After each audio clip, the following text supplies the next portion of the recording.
नहीं, कल करो सो आज करो सो। हम सोचते नहीं है ना, हम उल्टा सोचते हैं, आज करो सो कल करो और कल करो सो परसों। तो इतना जल्दी क्या करना है, जीना है बरसों, है ना। समय अच्छा देखो, 2022 में आए थे ना आप लोग यहाँ पे, 23 आ गया पता चला, 24 में आ जाएगा, समझ गए। तो समय गुजरने में समय नहीं लगता है, याद रखना। समय को भी समय का जरूरत होता है, अगर समय को भी समय नहीं दोगे तो समय भी आपको समय नहीं देगा। क्लियर। तो हम लोग पढ़ रहे थे इम्यूनिटी। बताइए इम्यूनिटी को कितने भाग में बांटा गया था? तो सबसे पहला इन्नेट इम्यूनिटी, हाँ या ना, और दूसरा था एक्वायर्ड इम्यूनिटी, सही बात। अब बताओ इन्नेट इम्यूनिटी को हम लोग जन्मजात इम्यूनिटी भी कहते थे क्या? बताइए इन्नेट इम्यूनिटी को नॉन स्पेसिफिक यानी कि अविशिष्ट प्रकार का इम्यूनिटी भी कहा जाता था। बताओ इन्नेट इम्यूनिटी को 4 अलग अलग बैरियर में बांटा गया है। सबसे पहला फिजिकल, तीसरा बताइए सेलुलर, और चौथा साइटोकाइन। वेरी गुड, याद था कि नहीं था? बताओ फिजिकल में 2 चीज आते थे, कौन कौन? बताओ फिजियोलॉजिकल में कौन कौन आता था? Fever, secretion. देखो आवाज कम कैसे गया भाई, तो गड़बड़ है, आवाज कम ना नहीं चाहिए। सेलुलर में बताइए सेल्स आते थे क्या? 2 प्रकार के, पहला फैगोसाइटिक और दूसरा नॉन फैगोसाइटिक। बताओ फैगोसाइटिक को भक्षण कोशिका भी कहते थे। बताओ ये रोग कारकों को भक्षण करता था। बताओ इसमें मैक्रोफेज एग्जांपल था क्या? Neutrophil, neutrophil, monocyte. बताओ ये सब WBC हैं। पक्की बात। अगर बात करते हैं नॉन फैगोसाइटिक सेल का, अभक्षण कोशिका का, बताओ ये भक्षण करके मारता था या हार्मोन स्रावित करके? नैनो से कत्ल करता था क्या? बताओ ये एग्जांपल था NK cell, natural natural killer cell. बताओ साइटोकाइन के अंदर इंटरफेरोन आता था। बता बेटा इंटरफेरोन 270 अमीनो एसिड से बना था। बता बेटा इंटरफेरोन वायरल सेल से निकल रहा था और वायरस इन्फेक्टेड सेल से निकल रहा था। पक्का वायरस इन्फेक्टेड सेल से निकल रहा था। बताइए ये इंटरफेरोन अगल बगल वाले सेल को प्रोटेक्ट कर रहा था, सूचना दे रहा था कि तुम बच जाओ, हम तो इन्फेक्ट हो गए हैं। पक्की बात। ये था साइटोकाइन। बताओ बेटा इंटरफेरोन का 3 प्रकार। बता इंटरफेरोन अल्फा, इंटरफेरोन, बता इसमें कपोसी सार्कोमा में कौन आता था? कपोसी सार्कोमा एक प्रकार का रोग है। क्या है ये? कैंसर। वेरी गुड, शाबाश। क्या आपको ये सब याद था? पक्की बात। वेरी गुड, ऐसे पढ़ोगे तो मजा आएगा यार। अब बात करते हैं अपन एक्वायर्ड इम्यूनिटी का। क्लियर है? देखिए अगर हम बात करते हैं जन्मजात प्रतिरक्षा का, तो ये हम लोगों ने पढ़ लिया, हाँ या ना? अब हम बात करते हैं एक्वायर्ड। एक्वायर्ड का मतलब अर्जित या उपार्जित, उपार्जित प्रतिरक्षा। सुनो मेरे भाई, मेरे दोस्त, मेरे मित्र, मेरे सखा, मेरे यार, होता क्या है कि उपार्जित प्रतिरक्षा हमारे बॉडी में उपस्थित दूसरा सेकेंड टाइप का इम्यूनिटी है। क्लियर है? और ये प्रतिरक्षा यानी कि एक्वायर्ड उपार्जित, कौन? उपार्जित प्रतिरक्षा हमारे बॉडी में कब आया? जन्म के बाद या जन्म के साथ? यानी कि हम बोल सकते हैं आफ्टर बर्थ, हाँ या ना? बताओ अगर हम बात करते हैं उपार्जित प्रतिरक्षा का, तो उपार्जित प्रतिरक्षा हमारे बॉडी में, हमारे शरीर में जन्म के बाद विभिन्न प्रकार के रोग कारकों के संपर्क में आने से उत्पन्न होता है। जैसे हमारा शरीर ये तो जान नहीं रहा था कि मलेरिया भी कोई बीमारी है, हमारा शरीर ये तो जान नहीं रहा था कि टाइफाइड भी कोई बीमारी है, लेकिन हमको एक समय में टाइफाइड हुआ तो हमारा बॉडी का जो इम्यून सिस्टम है ये समझा कि अगर हमको टाइफाइड हो रहा है तो ये किस कारण से हो रहा है, कौन सा जीवाणु हमारे बॉडी में आया और हमारे शरीर को नुकसान किया, हाँ या ना। उस चीज को हमारा बॉडी समझा, अनुभव किया, तब जाकर जो प्रतिरक्षा उत्पन्न हुआ वो कौन था? पक्की बात। तो बताओ, हम अब बात करते हैं उपार्जित का, तो ये आफ्टर बर्थ यानी कि जन्म के बाद उत्पन्न होता है। दूसरा, अगर हम बात करते हैं उपार्जित प्रतिरक्षा का, यानी कि हमारे शरीर में उपस्थित एक ऐसा प्रतिरक्षा जो जन्म के बाद उपस्थित होता है, ये विभिन्न प्रकार के रोग कारकों को विशिष्ट रूप से ट्रीट करता है।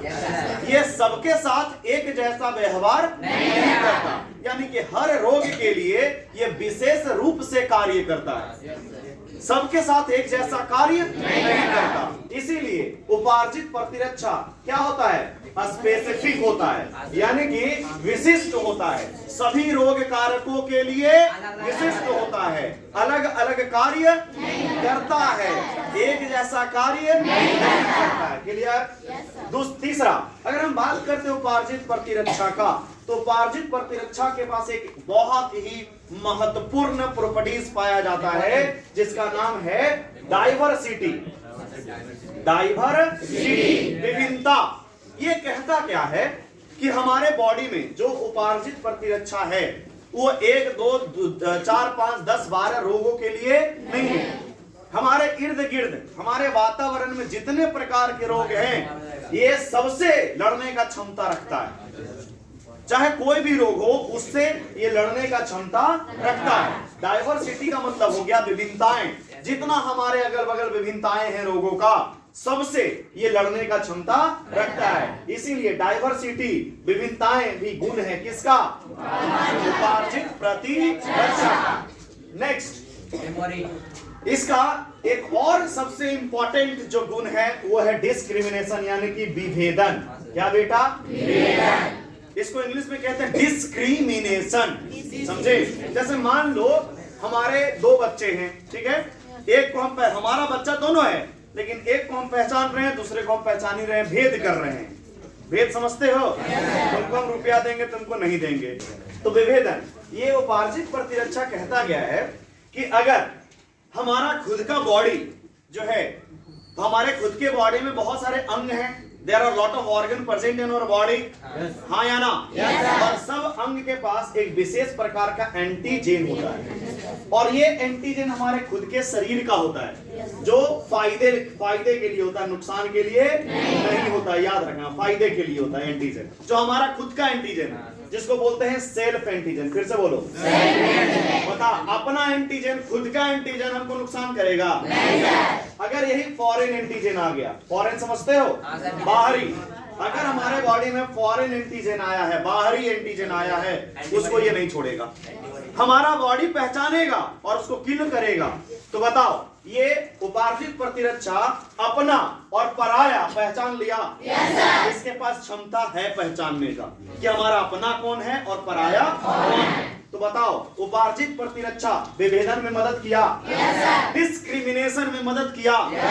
इसी को बोलते हैं discrimination between self and foreign, यानी कि नॉन सेल्फ, नॉन सेल्फ बोल सकते हैं। सेल्फ, नॉन मतलब हमारा नहीं है, हमारा नहीं है। तो बता, discrimination between self and non self किसका गुण है?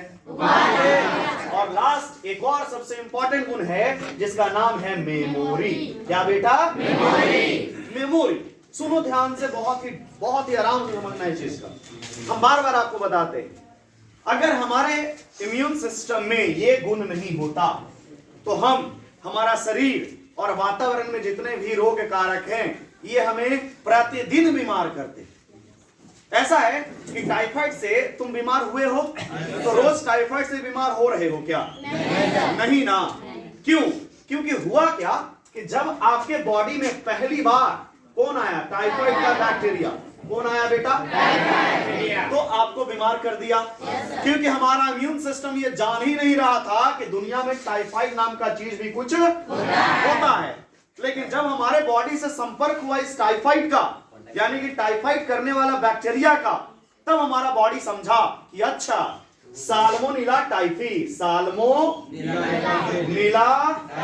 टाइफी नाम का एक बैक्टीरिया है। साल्मोनेला टाइफी नाम का एक बैक्टीरिया है जो क्या करता है, टाइफाइड उत्पन्न करता है। इस टाइफाइड में बुखार होता है, हेडेक होता है, स्टमक पेन होता है, समझ गए, पेट में दर्द। ये टाइफाइड में रोग का लक्षण नहीं है सब। तो हुआ क्या कि हमारा बॉडी पहचान लिया कि साल्मोनेला टाइफी आया और हमें बीमार कर दिया, और उस बीमारी का नाम क्या पड़ा। अब इसका हर एक गतिविधि को समझा हमारा इम्यून सिस्टम, और कौन था, उपार्जित प्रतिरक्षा। हर एक एक्टिविटी को इसका समझा कि ये क्या कर रहा है, कैसे कर रहा है, हमें बीमार कैसे कर रहा है।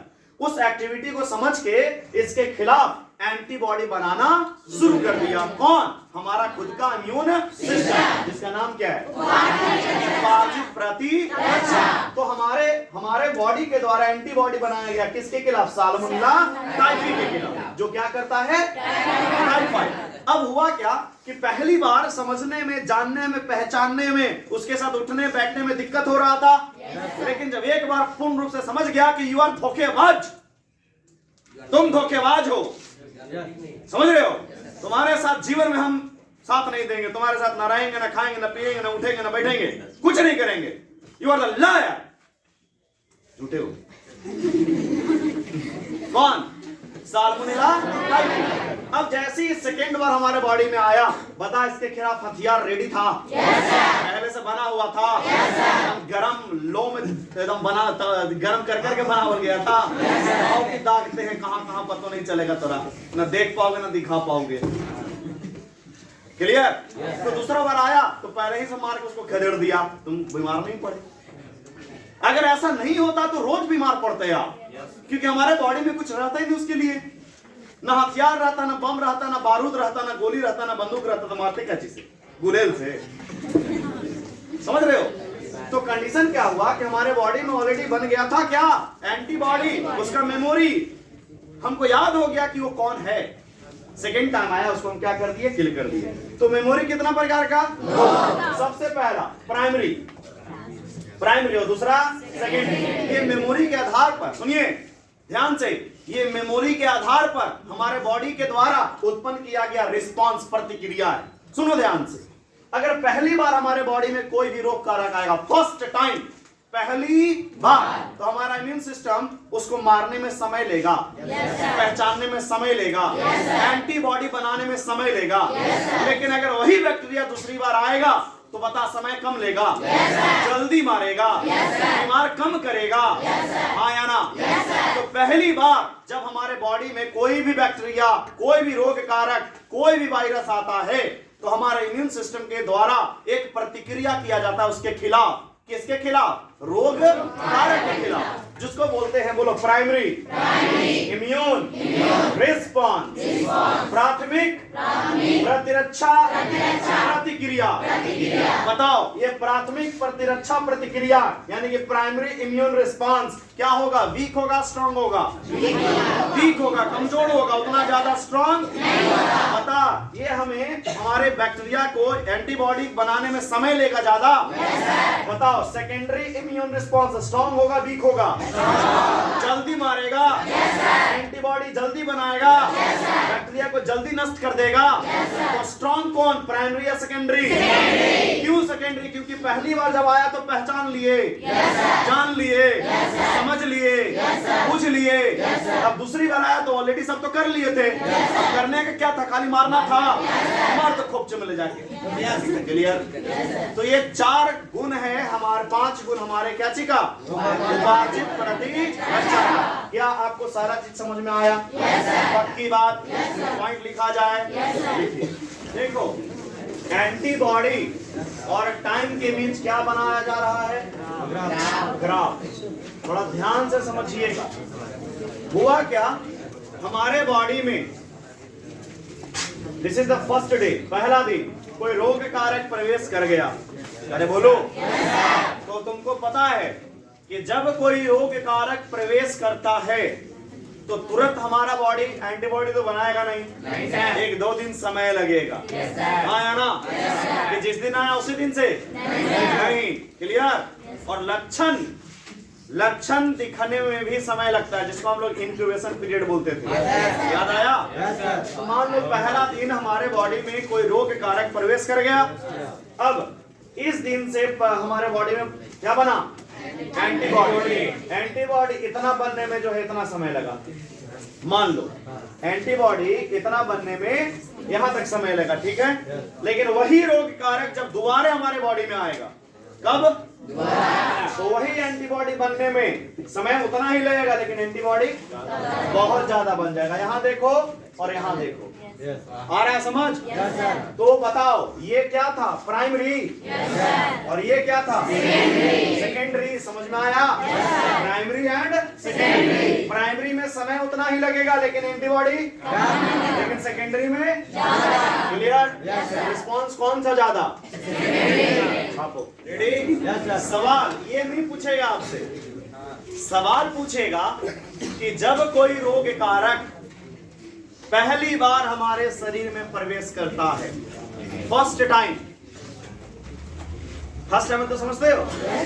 जिंदगी में पहली बार। तो आपको पता है कि IgA, IgD, IgA, IgG और IgE इतना प्रकार के एंटीबॉडी हमारे बॉडी में, हाँ या ना?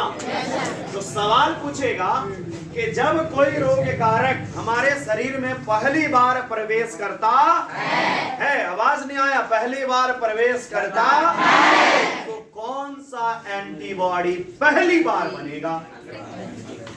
ध्यान से समझना, सबसे पहली बार कौन सा एंटीबॉडी बनेगा?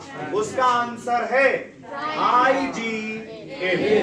याद रखना। तो सवाल, प्रथम फर्स्ट सिंथेसाइज्ड एंटीबॉडी, पहली बार बनने वाला एंटीबॉडी कौन है? IgA। याद रखना। सवाल पूछेगा शरीर में रोग कारक के प्रवेश करने के पश्चात सर्वप्रथम कौन सा एंटीबॉडी का निर्माण होता है? IgA। अब सवाल है कि वही अगर रोग कारक दूसरे बार हमारे बॉडी में प्रवेश करेगा, सेकेंड टाइम, वही रोग कारक का दूसरे बार शरीर में प्रवेश करने के पश्चात उसके खिलाफ कौन सा एंटीबॉडी का निर्माण होता है? तो उसका आंसर है IgG। तो बताओ, प्रथम एंटीबॉडी बनने वाला, द्वितीयक बार बनने वाला, याद रखना इंपॉर्टेंट है, लिख दो।